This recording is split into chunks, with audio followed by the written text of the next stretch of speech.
Do roku 2035 majú byť všetky nové osobné autá bezemisné. Európska únia sa zaviazala k uhlíkovej neutralite do roku 2050. Transformácia európskeho autopriemyslu však neprebieha podľa očakávaní. Prečo európski výrobcovia nevedia držať krok s technologickým pokrokom čínskych výrobcov? A ako môžu čínske značky uspieť v Európe? O týchto témach a mnohých ďalších nám dnes prišiel do relácie Biznis porozprávať Vladimír Ort, generálny manažér United Automotive Group. Dobrý deň, vítajte. Dobrý deň, prajem. Tak mali sme tu turbulentné obdobie teraz za sebou, pandémiu, infláciu, to sú veci, ktoré ovplyvnili viaceré biznisy. Čo ale najviac ovplyvnilo ten automobilový priemysel? No, automobilový priemysel ovplyvnil veľmi veľa vecí, ktoré sa dejú. Áno, jedna vec je COVID, druhá vec je inflácia, ďalšia vec je samozrejme nástup elektrických aut, zmena vlastníctva, zdraženie vozidel, samozrejme súvisiace s infláciou a samozrejme nástup azijských výrobcov, konkrétne z Číny. Čiže tento celý sektor je ovplyvnený veľkými zmenami a je veľmi ťažké sa v nich v súčasnosti nejakým spôsobom orientovať.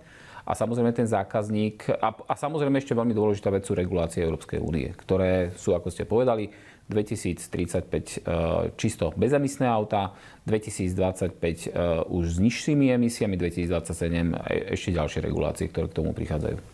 A čo si teda myslíte o budúcnosti? Čo nás čaká? Čo sú tie najväčšie výzvy, ktorým európsky automobilový priemysel čelí momentálne? Príliš draho vyrábame. Príliš draho a príliš pomaly. A to súvisí v podstate s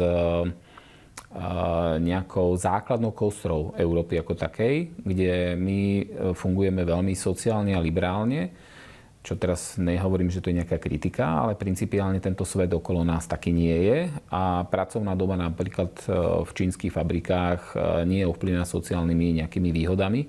Nemajú tam žiadne GDPR, ochrana spotrebiteľa, nemajú tam, či robí 6 hodín, 12 hodín alebo akokoľvek. Krásny príklad je, keď Tesla stávala fabriku, tak za 12 mesiacov postáva fabriku. Priemerná fabrika v Európe sa stáva 3-5 rokov. Zoberme si príklad Slovensko.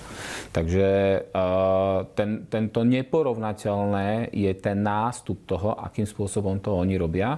Samozrejme, obrovské dotácie. Napríklad 2009 až 2022 čínska vláda investovala do elektromobility, a to teraz hovoríme investovala, nie darovala, 28 miliárd. Áno, to si zoberme v Európe, to sú nemysliteľné prostriedky, keď si rátame, že jedna automobilka má hodnotu nejakých 10-20 miliard. Áno, Tesla má cez 300 miliard hodnotu. Takže je toto veľmi dôležitý aspekt na to, aby sme si porovnali, že ich nástup je v prvom rade v tom, že oni automobily predtým klasické, tradičné, dízlové, benzínové nevyrábali a začali vyrábať elektrické autá, ktoré v zásade do veľkej miery skopírovali európske modely a tie v zásade začali vylepšovať. Dneska sa blížia k ideálu a pokiaľ táto elektrifikácia pôjde ďalej, tak proste majú navrch, pretože prerábať niečo staré, typu Volkswagen, General Motors, Ford, je oveľa náročnejšie ako na zelenej lúke postaviť závodné elektrické vozidlá. Okrem toho, samozrejme, tie elektrické vozidlá sú na výrobu veľmi jednoduché a toto v zásade je veľký problém tých európskych výrobcov. A čo by teda mali podľa vás robiť? Ako by mali pristúpiť k tým výzvam elektrifikácie?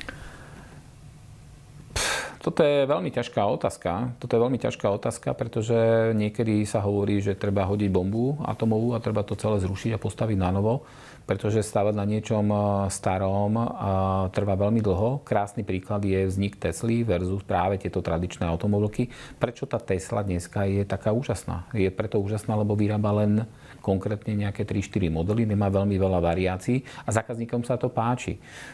Že môj názor je ten, že auta strátili identitu, strátili tú krásu, tú emóciu, ktorá bola predtým. Áno, to je fakt. Fakt je ten, že spotrebiteľ dneska nie je náročný a je ochotný do takýchto aut sadnúť. A samozrejme sama Tesla, ktorá prišla s touto disrupciou, respektíve touto zmenou, v zásade dneska trpí tými čínskymi automobilkami. Krásne porovnanie je napríklad Volkswagen versus BYD. Build Your Dream. To je najväčšia čínska automobilka, ktorá principiálne ovláda 35% elektrických vozidel za minulý rok výroby a predaja v Číne a samozrejme snaží sa expandovať. A je dosť strategicky zamýšľajúca, pretože nie len to, že tie auta chce vyvážať, ale zároveň si tu kupuje fabriky, ktoré postupne bude prerábať na výrobu v Európe. A nemyslíme si, že tieto automobily sa budú na 100% vyrábať v Európe. Ako samozrejme tá čínska automobilka dovezie sem náhradné diely, veľkú časť, ktoré sa vyrobia práve s pracovnou silou v Číne alebo v Ázii a my to tu budeme len skladať. A v zásade naše úspory, naše investičné prostriedky budeme dávať za niečo iné. Reálne sme veľmi ďaleko, veľmi pozadu voči práve tomuto rozvoju a myslím si, že práve preto, pretože sme veľmi silne zakorenení v tom starom systéme riadenia a rýchlosti uvádzania nových modelov, ktoré prichádzajú na európsky trh. A prečo to tak je? Prečo tí európski výrobcovia nevedia držať krok, povedzme, s čínskymi? A čo by mohli s tým urobiť? Ako to zmeniť? Takto, prvá základná vec je, že ja si myslím, že európsky automobilový priemysel nezachytil tento trend s elektrickými autami tak, ako mal správne. Principiálne prvé elektrické autá, čo prišli, tak prišli poprvé so zastaralou technikou. Veľakrát tie digitálne služby, ktoré tých zákazníkov v tých autách, a hlavne mladých zákazníkov, zaujímajú, sú veľmi pozadu, prípadne nefungujú tak, ako by mali. A ten zákazník v zásade očakáva niečo nové, tak ako keď si kúpi niekto dneska Apple Watch alebo mobilný telefón. Proste tam už to primárna funkcia, zelená, červené tlačítko, není primárna. Je tam veľmi veľa ďalších vecí, ktoré tí ľudia využívajú a to isté sú dneska autá, kde tie internetové služby, zábava. No a čo sa týka tých európskych výrobcov, ten najväčší problém je v tom, že oni postavili tie ceny elektrických aut na cenu benzínových a dízlových, čo azijskí výrobcovia nerobia. Áno, čiže tam je krásne porovnanie napríklad ID.7, ktoré sa vyrába v Číne, ktoré stojí versus Európa, v Európe 1,8 násobok. Áno, čiže to je výrazný rozdiel v cene, pritom je to isté auto s malými, naozaj veľmi detailnými rozdielmi. A ten dôvod nie je to, že v Číne je tá pracovná sila najlacnejšia. Ja som robil takú analýzu, kde koľko ktorý pracovník zarába. Porovnal som Slovensko, Nemecko, Francúzsko, Maroko, kde sa vyrábajú autá, Turecko, Mexiko, Spojené štáty a Čínu. A z hodou okolností tá Čína nebola najlacnejšia, nebola ani najdrahšia. Najdrahšie bolo Francúzsko.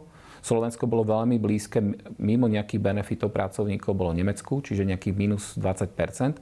A najlacnejšie bolo Mexiko, kde dneska napríklad v Spojených štátoch sa vyrába zhruba to isté množstvo vozidiel ako na Slovensku. To málo kto vie, každý stále vníma, že Spojené štáty sú veľký výrobca automobilov. Nie, väčšina tých automobiliek už vyrába dneska v Mexiku. A Mexiko je dneska veľký producent.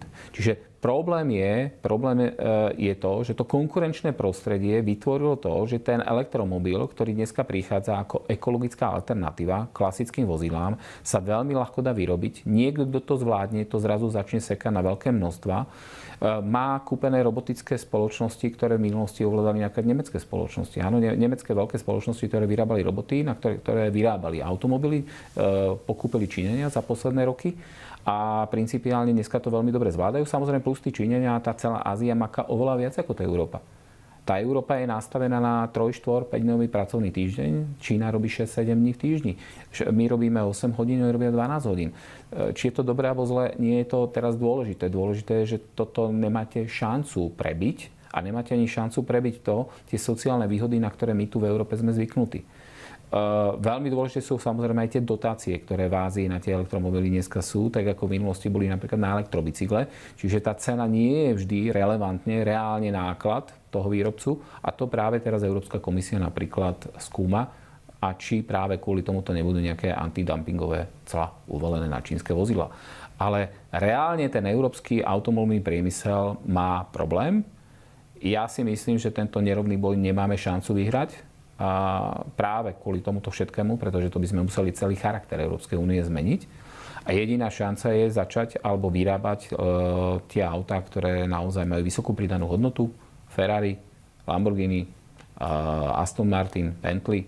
Pretože to je tak ako Louis Vuitton. Áno, Louis Vuitton na celom svete ľudia chcú kúpiť a toto je to isté. Ale pokiaľ vyrábame priemerné autá s priemernými zážitkami, prečo by si to ten spotrebiteľ mal kúpiť? To si dajme otázku.